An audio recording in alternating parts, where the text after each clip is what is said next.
If you've always wanted to drink mojitos and smoke cigars on the streets of Cuba, you're in luck. Now's your time. CBS News travel editor Peter Greenberg took on the tough assignment of seeing Cuba on one of the first legal U.S. trips in nearly a decade.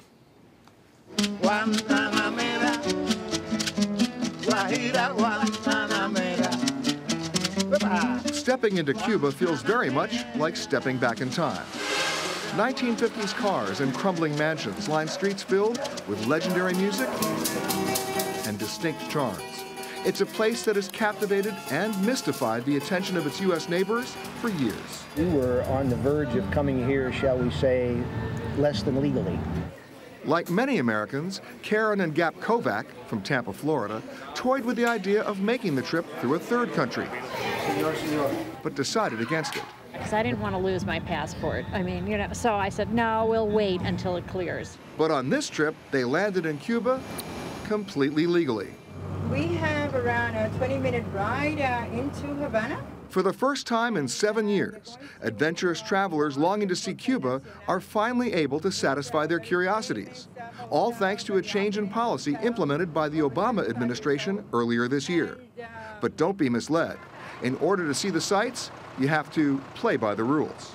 You have to have a program which is educational about what's happening in Cuba and where there is direct contact with Cuban people, not just the waiter who's bringing you the mojito at the pool.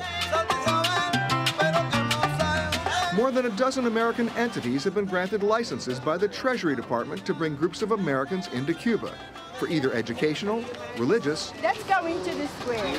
or people-to-people tours.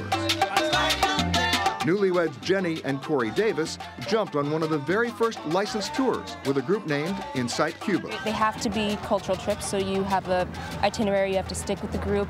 You can't do certain things on your own. We have many friends in the United States. Which means you have to sit through a lecture here and a talk there in order to have the privilege of seeing Cuba. Our group's itinerary included a stop at a local orphanage, a museum dedicated to the Cuban Revolution, and an organized block party. The official goal?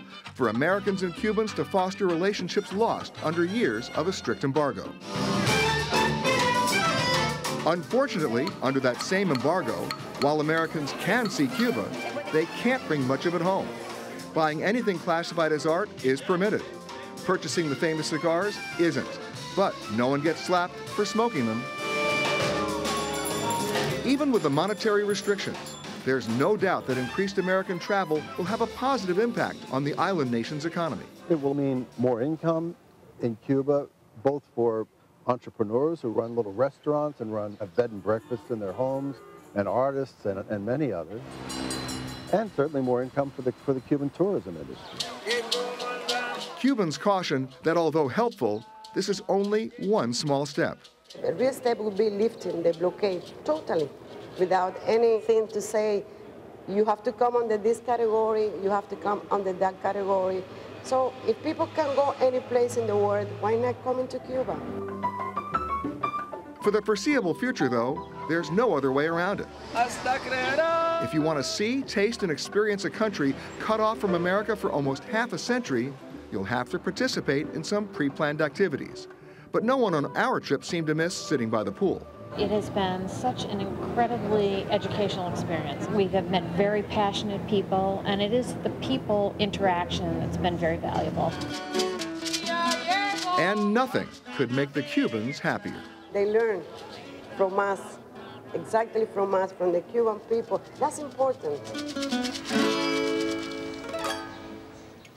And joining us now, our travel man, Peter Greenberg. Looked like a great trip. It was, but I have to tell you, unfortunately, it's not cheap right now. A weekend trip with Inside Cuba, the group that we went with, will set you back about $1,800. That's the bad news. The good news is the law and supply and demand is kicking in. Would you believe right now, flights from Florida to Cuba, over 300 a month now. Delta Airlines has just announced new charter service. American Eagle is now servicing this as a charter flight.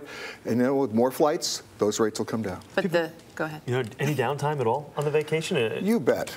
Of course. Everybody had a chance to kind of sneak out and do their own stuff. And just to clarify, the art of cigar rolling, not an art that you can purchase and bring back. You can purchase it, you can smoke it there, but don't bring it back. Peter, thanks.